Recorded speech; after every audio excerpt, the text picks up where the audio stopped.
so again, those videos were to give you perspective for the poem. So what we're going to do now is we are going to go to Schoology. So go ahead and take out your devices.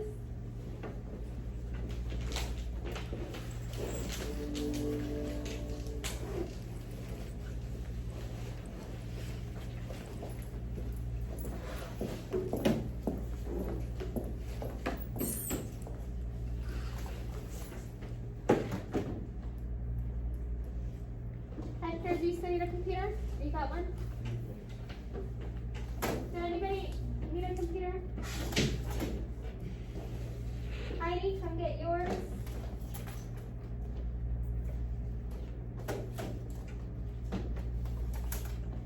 Angel. So we are going to Schoology week 5.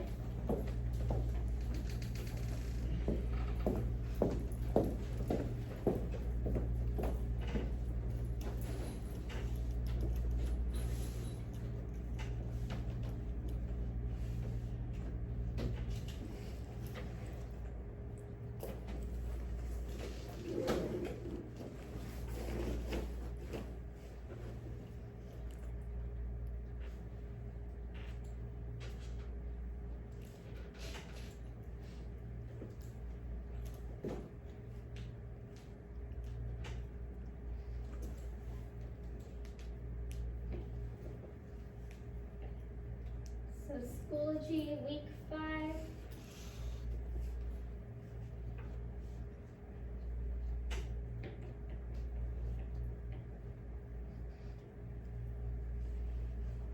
Alright, so the title of our poem is called Can I Ask You a Personal Question?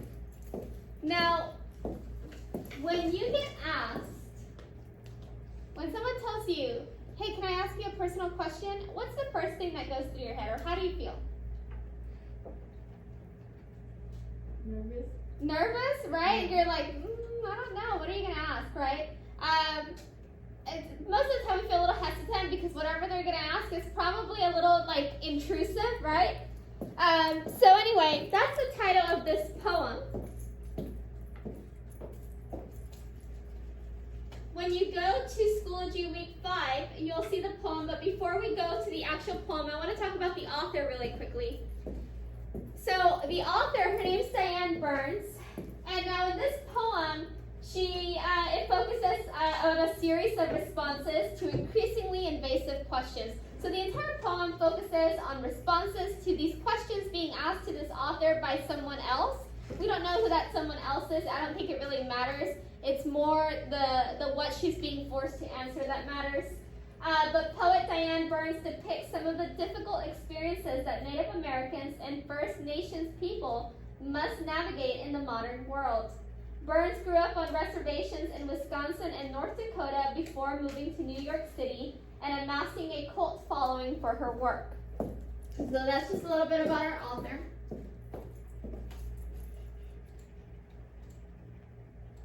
All right. So once again, this is on week 5 of Schoology. Let me go ahead and walk you through it in case you're not there yet. And you're going to the one that says, sure, you can ask me a personal question, Pat.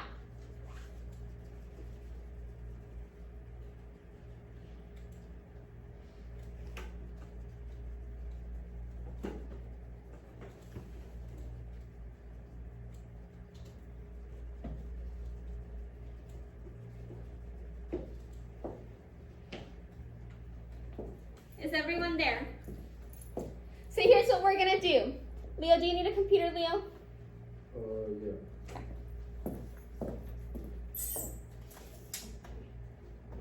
We are going to read the poem together. Then we'll go back and we'll paraphrase. We're going to annotate, and then I'll tell you where you're going to do the purpose part. So let me go ahead and start reading the poem. It says, how do you do? No, I am not Chinese. No, not Spanish. No, I am Native American. No, not from India. No, not Apache. No, not Navajo. No, not Sioux. No, we are not extinct. Yes, Indian. Oh, so that's where you got those high cheekbones. Your great grandmother, huh? An Indian princess, huh? Hair down to there. Let me guess, Cherokee.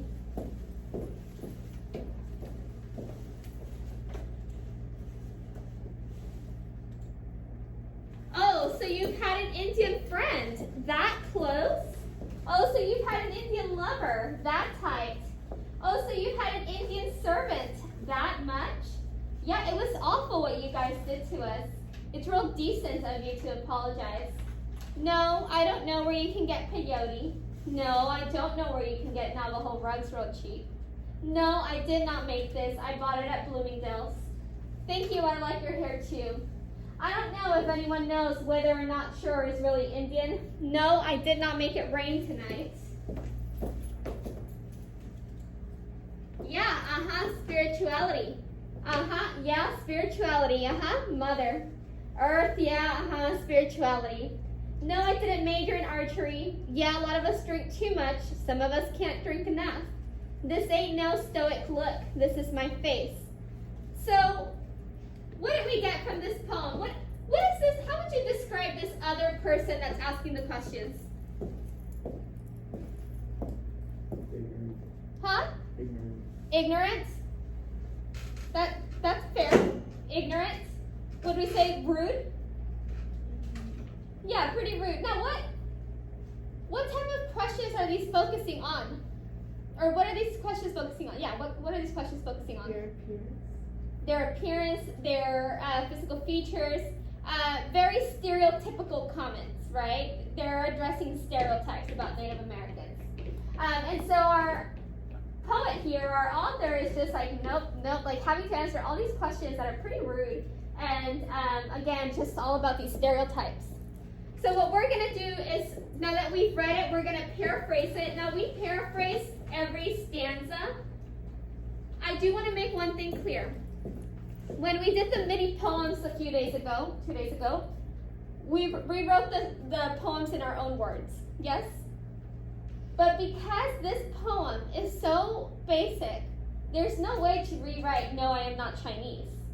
I honestly don't know how you would rewrite that in your own words. What I've been doing that I think we're going to do for this poem only is the paraphrase. We're going to just basically translate what's happening with this author and this person. So let me show you what I mean by that, okay? So for example, the first stanza says, how do you do? No, I'm not Chinese. No, not Spanish. No, I am American Indian or Native American. What is happening? What is the other person asking the author? What are they focusing on here? Their race. So I'm going to put the author is being asked what her race is. She is asked if she is Chinese or Spanish. So that's what I'm going to put for my paraphrase here. So go ahead and do the same.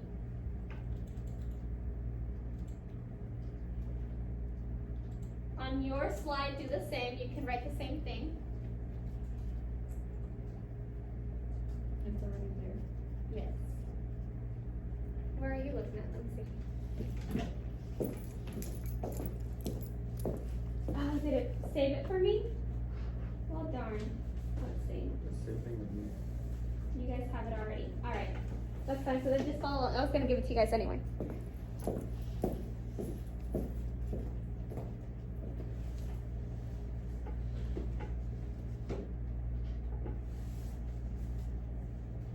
All right. So then the second stanza, I'm gonna read it. It says, no, not from India. No, not Apache. No, not Navajo. No, not Sioux. No, we are not extinct. Yes, Indian. So now they're being asked, well, what tribe are you from, or where are you from, right? So, and that's what you'll see on the paraphrase already in your assignment. But there's also something there that's pretty pretty rude. I mean, like, the whole thing's rude, but like, this is a little much. What is it? If they're extinct, to tell someone like, I didn't even know you guys existed still. I mean, how rude is that, right? Alright, third stanza. Oh, so that's where you get those high cheekbones. Your great-grandmother, huh? An Indian princess, huh? Hair down to there. Let me guess, Cherokee. What are they focusing on? Physical features. They're stereotypical physical features, right? Or the stereotypes of Native Americans' physical features. So again, you guys have that paraphrased already for you. So we have paraphrased the 3 stanzas. Then we go and we annotate. Is it annotated for you already? Okay. So I annotated by using the little line tool up there. So you'll use that for the next slides. I annotated the repetition. So I underlined it and then I put repetition. And I annotated the word extinct because to me that has negative connotation. Okay? So you annotate for poetic devices. You will do the same for the second slide and the third slide. However, when you get to the third slide, that is where you're going to be filling out the purpose part. So the purpose requires you to use one poetic device and explain how it contributes to theme, and another poetic device to explain how it contributes to tone. Yes? Before you start filling this out, you need to figure out what is the theme. What could the theme of this poem be? What could be a message here?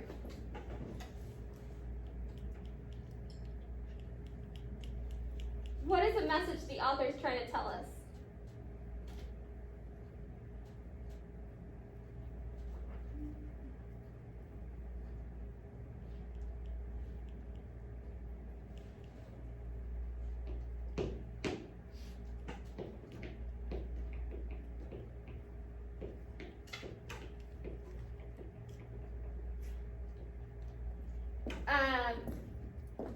It could say like, you know, people experience different, people have different experiences with others based on their race.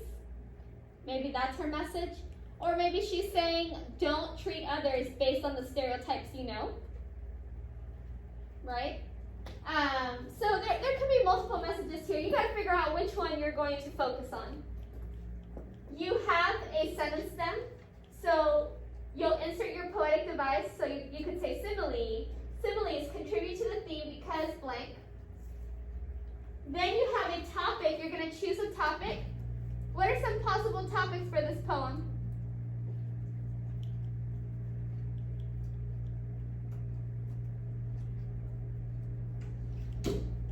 What are some possible topics?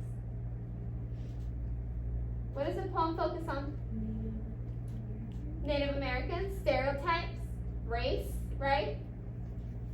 And then tone. What is tone? What is the definition of tone?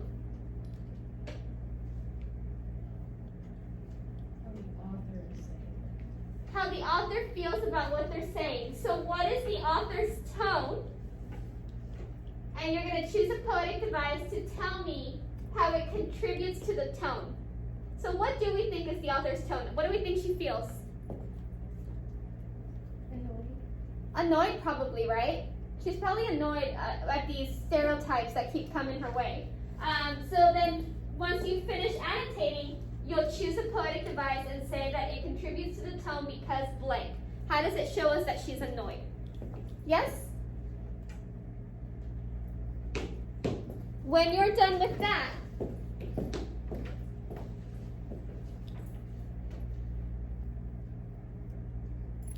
you're going to come back to week 5.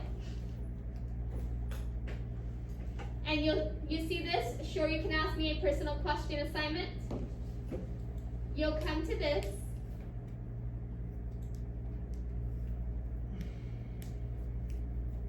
You have 2 questions using the inferencing flowchart we've done before. So the first question says the repetition of the word you in line 17 to 27 emphasize that. So why do they keep repeating you in these lines? So you'll go back to page 17 or line 17 to 27. Let me pull up the poem. And so it says, oh, so you've had an Indian friend, that close. Oh, so you've had an Indian lover, that tight. Oh, so you've had an Indian servant, that much. Yeah, it was awful what you guys did to us. It's real decent of you to apologize. No, I don't know where you can get peyote. No, I don't know where you can get Navajo rugs for real cheap. So you have to determine, why do they keep repeating you? Why is it important that they keep addressing this other person? Okay? So you'll go back to your assignment, to your inferencing flowchart.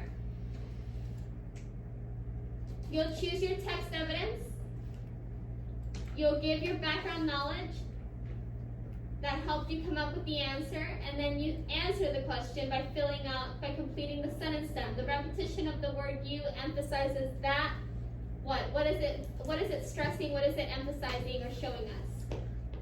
The second question says, read lines 21 to 24. Which line from the poem best indicates that the speaker is annoyed by the other person's comments?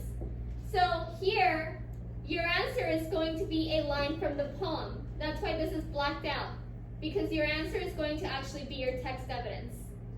Yes?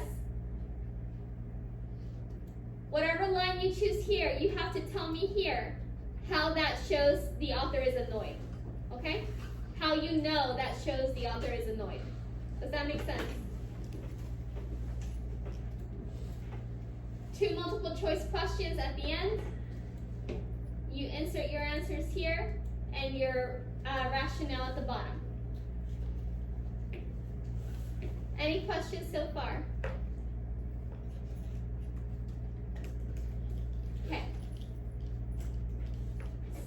So before we start doing the assignment, I want to show you something. Kind of like a brain break before you start working, but it's a brain break that I'm gonna for a video. We do poetry in class, and a lot of the times the poems are just your typical paper poems, right? But I like to show kids what's called spoken word poetry. Do you guys know what that is? Spoken word poetry? Just to show you that there's different types of poetry. For example, even songs, like the lyrics are poems. A lot of the times the lyrics are poetry, or are considered poetry. So spoken words poetry is literally poetry that is spoken. So I'm going to give you a little brain break by showing you an example of spoken word poetry. Give me a second here.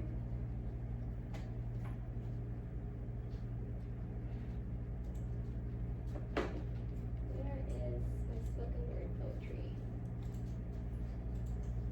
Here it is. So before we get started on our work, let me give you this brain break by showing you this. They usually have really great messages. When I was a kid, I used to think that They're great. pork chops and karate chops were the same thing. I thought they were both pork chops. And because my grandmother thought it was cute, and because they were my favorite, she let me keep doing it. Not really a big deal. One day, before I realized fat kids are not designed to climb trees, I fell out of a tree and bruised the right side of my body. I didn't want to tell my grandmother about it because I was scared I'd get in trouble for playing somewhere I shouldn't have been. A few days later, the gym teacher noticed the bruise and I got sent to the principal's office. From there, I was sent to another small room with a really nice lady who asked me all kinds of questions about my life at home. I saw no reason to lie. As far as I was concerned, life was pretty good. I told her whenever I'm sad, my grandmother gives me karate chops. This led to a full-scale investigation, and I was removed from the house for 3 days until they finally decided to ask how I got the bruises. News of this silly little story quickly spread through the school, and I earned my first nickname, Pork Chop. To this day, I hate pork chops. I'm not the only kid who grew up this way. Surrounded by people who used to say that rhyme about sticks and stones. As if broken bones hurt more than the names we got called, and we got called them all.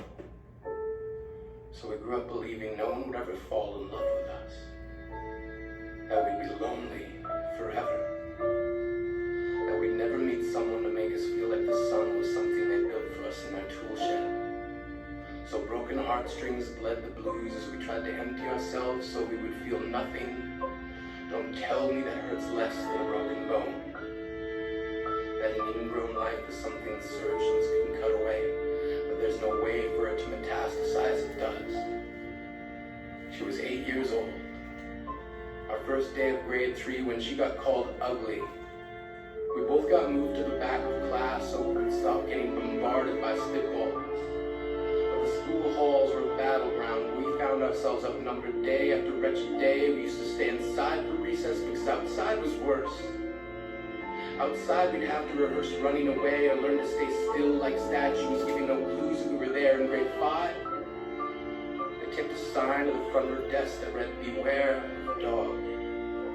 To this day, despite a loving husband, she doesn't think she's beautiful because of a birthmark that takes up a little less than half her face. Kids used to say she looks like a wrong answer that someone tried to erase but couldn't quite get the job done. And they'll never understand that she's raising 2 kids whose definition of beauty begins with the word mom. Because they see her heart before they see her skin, because she's only ever always been amazing. He was a broken branch grafted onto a different family tree. Adopted. Not because his parents opted for a different destiny. He was 3 when he became a mixed drink of 1 part left alone and 2 parts tragedy. Started therapy in 8th grade. Had a personality made up of tests and pills. Lived like the uphills were mountains and the downhills were cliffs. 4/5 suicidal, a tidal wave of antidepressants, and an adolescence being called pauper. 1 part because of the pills, 99 parts because of the cruelty. He tried to kill himself in grade 10, a kid who could still go home to mom and dad and have the audacity to tell him, get over it. As if depression is something that can be remedied by any of the contents found in a first aid kit. To this day, he has a stick of TNT lit from both ends. Could describe to in detail the way the sky bends in the moments before it's about to fall. And despite an army of friends who all call him an inspiration, he remains a conversation piece between people who can't understand. Sometimes being drug-free has less to do with addiction and more to do with sanity. We weren't the only kids who grew up this way. To this day, kids are still being called names. The classics were, "Hey, stupid," "Hey, spaz." Seems like every school has an arsenal of names getting updated every year. And if a kid breaks in a school and no one around chooses to hear, do they make a sound? Or they just background noise from a soundtrack stuck on repeat when people say things like kids can be cruel? Every school was a big top circus tent, and the pecking order went from acrobats to lion tamers, from clowns to carnies. All of these miles ahead of who we were freaks. Lobster claw boys and bearded ladies. Oddities juggling depression and loneliness, playing solitaire, spinning the bottle, trying to kiss the wounded parts of ourselves and heal. But at night, while the others slept, we kept walking the tightrope. It was practice, yes, some of us fell. But I want to tell them that all of this is just debris. Left over when we finally decide to smash all the things we thought we used to be. And if you can't see anything beautiful about yourself, get a better mirror. Look a little closer. Stare a little longer. Because there's something inside you that made you keep trying despite everyone who told you to quit. You built a cast around your broken heart inside of yourself. You decided they were wrong. Because maybe you didn't belong to a group or a clique. Maybe they decided to pick you last for basketball or everything. Maybe you used to bring bruises and broken teeth to show and tell but never told. Because how can you hold your ground if everyone around you wants to bury you beneath it? You have to believe that they were wrong. They have to be wrong. Why else would we still be here? We grew up learning to cheer on the underdog because we see ourselves in them. We stem from a root planted in the belief that we are not what we were called. We are not abandoned cars stalled out and sitting empty on some highway. And if in some way we are, don't worry. We only got out to walk and get gas. We are graduating members from the class of we made it. Not the faded echoes of voices crying out names will never hurt me. Of course, they did. But our lives will only ever always continue to be a balancing act. that has less to do with pain and more to do with beauty. Anyway, so that is just an example of spoken word poetry. If you like them, on the PowerPoint that I linked for this week, at the very end, there's a whole bunch of them that you can view if you want. But for now, you've got the PAP for the poem, and you've got this assignment to do, okay? I'm going to give you about 25 minutes. Let's see how far we are in 25 minutes, okay? What's the rest? Yes, let me write you a pass.